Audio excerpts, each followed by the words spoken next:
আল্লাহ পাক আপনারে মায়া করে তিনটা ছেলে দিয়ে দিল, তিনটা মেয়ের বাবা আল্লাহ পাক আপনারে কত মায়া করে আল্লাহ দিয়ে দিল একটা পরিবারের মাঝে।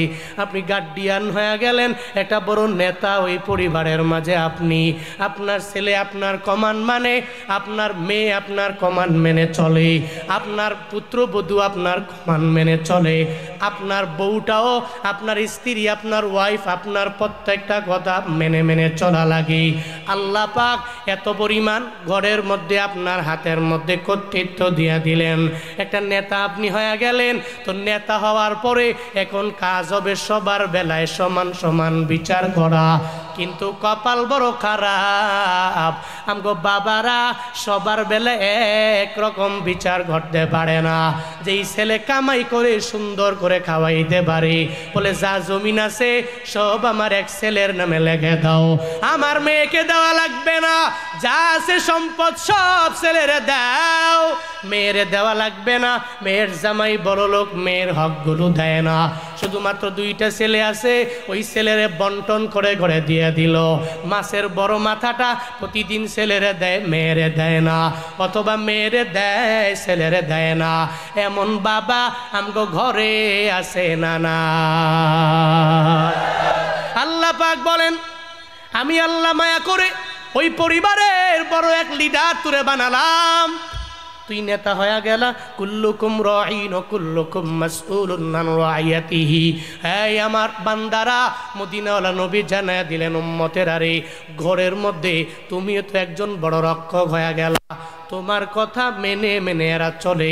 হাসরের ময়দানে তোমার এই ব্যাপারেও আমার মাওলার দরবারে জবাবদিহি করা লাগবে।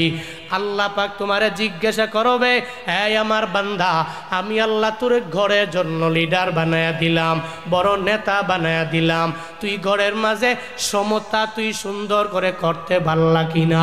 সম্পদ যে আমি আল্লাহ দিলাম, তোমার ছেলে মেয়েকে সুন্দর করে ভাগ বন্টন করে দিতে পারলা কিনা? উত্তরাধিকার সূত্রে এরা সম্পদ পাইল, তুমি ছেলেরেই দিলা, মেয়েরে কেন দিলা না? আল্লাহর কাছে আমার মাওলার দরবারে জবাব দিয়ে গড়া লাগবে।